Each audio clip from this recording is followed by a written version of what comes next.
Hi, this is Roger, thanks for dropping by. Got orchids in the mist again. I'll just switch that, point it elsewhere for now. Just got back from Wessex Orchid Society meeting where a good friend was actually doing the talk, Alan Burdis. Nice talk too, history of orchids and all these plant hunters going off into dangerous forests and some of them never being seen again. The good old days. There's still forests like that in places. Anyway, haul of one. I spotted the blooms and I thought I recognised them, but smaller. I have a Dendrobium that hasn't bloomed for a while that has blooms very similar to this, only about twice as big, and it hasn't bloomed for a while. And I thought, well, this one does bloom on relatively small canes, so let's have a look and see what it is.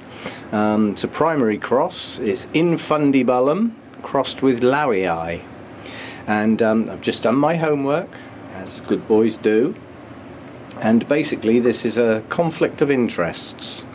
Infundibulum comes from deciduous forests, and as a consequence is one of these that prefers to be brighter, cooler and drier in the winter. Lowii, now there's a lovely little conflict for you. It says comes from montane forests and it's a warm grower. Well, that's a conflict for a start. Montane forests are notoriously cooler places. That's why they've got that constant mist. It's the moist, warm air coming in off the oceans that rises up the mountainsides into the forests and cools down and forms a mist. So a little bit of conflict within the classification of where Lowii comes from, and a conflict of interests because yeah, one comes from deciduous forests and one comes from a montane forest where it would be shrouded in mist most of the year. But either way, the Lowii raises the requirement from Infundibulum, which is a dry, cool, winter rest classified type. But by mixing Lowii with it, you make it more tolerant of temperatures and not so fussy about a winter rest. So we'll see what we can do with this. But I mean, it's got two blooms open on it and one just opening, so that means I can find out how long the blooms last. And again, Lowii, it says the blooms are long lasting.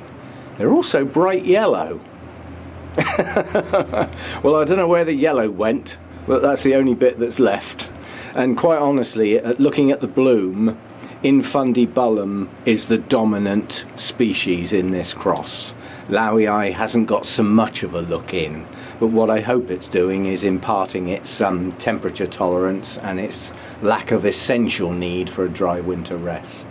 So we'll see how we get on with that. There's no urgent requirement to repot it because I know who it's come from. This was one of Alan's plants. He had a table full of plants. So he not only did the talk, he brought a load of plants to sell. And a very good selection, I must admit. I mean, this was the one that caught my eye. You know, I like Dendrobiums, and the camera's not picking it up, but Infundibulum has notoriously sparkly blooms on when they're fresh. I don't see those sparkles at the moment, but maybe it's lost that in the cross, I don't know. Anyway, a haul of one, and some moss. This is live moss.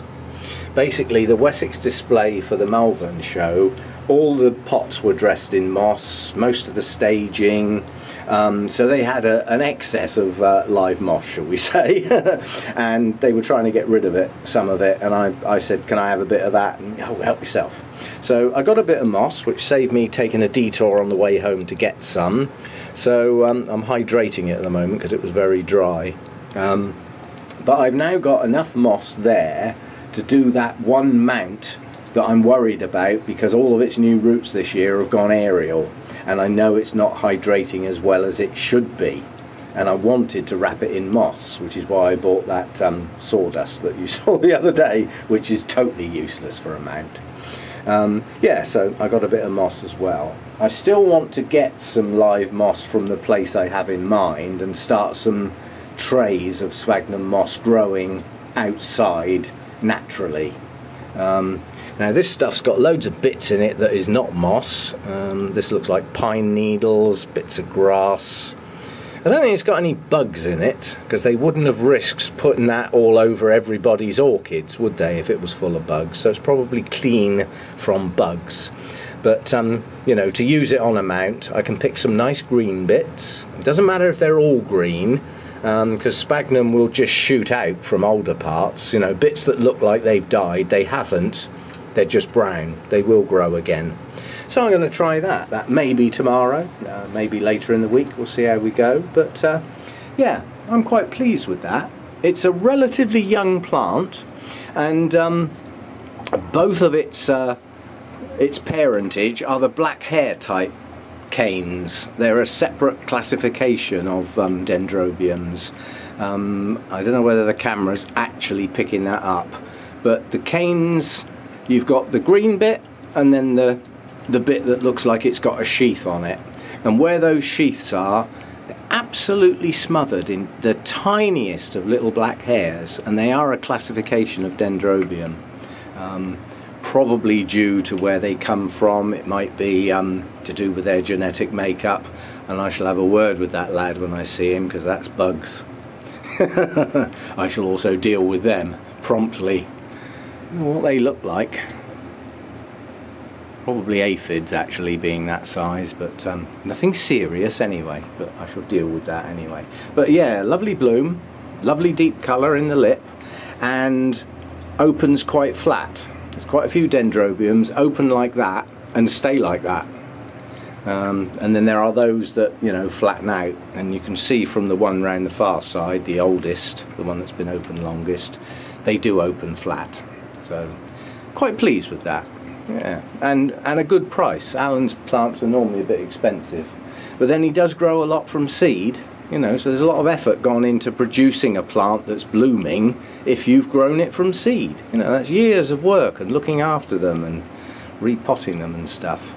I mean, that was actually £6, which for a plant that's reached blooming size, I'm happy with. So yeah, the other infundibulum cross I've got is well, I heard it pronounced by 3 people at Wessex today as formidable, whereas I believe it should be pronounced the French way, which is formidable. But somebody had the same cross as me, with a lovely set of blooms on. Damn him. But it was nice to get the reminder of what that cross looks like. That's infundibulum with something else that I can't be bothered to look up at the moment because the plant's buried deep in the green forest over there, so I'm not digging it out now.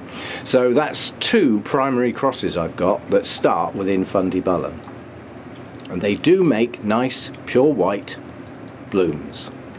Anyway, just a quick one, as I say, haul of 1, massive haul of 1, but I wasn't going there expecting to buy any plants. I forgot Alan was going there, and he takes absolutely every opportunity to sell some plants because it helps maintain his greenhouses.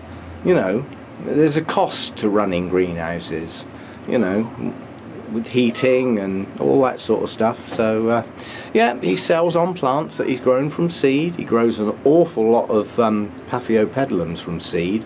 That takes a bit of doing, but then that's his speciality. He was the chairman of the Paphiopedilum Society, on the RHS committee. Yeah, he's quite a well-known lad around the orchid world, and lucky to have him as a member and vice chairman of the Bournemouth Orchid Society, because that's specialist knowledge and long term. He's been growing 50 years. You learn a bit in that amount of time. Even if you're a slow learner, you still pick up an awful lot when you've been growing that long. I'll be long since gone before I reach 50 years. Anyway, just a short video to show my shiny new orchid, which I am pleased with, and I'll see you in the next video. Thanks for dropping by.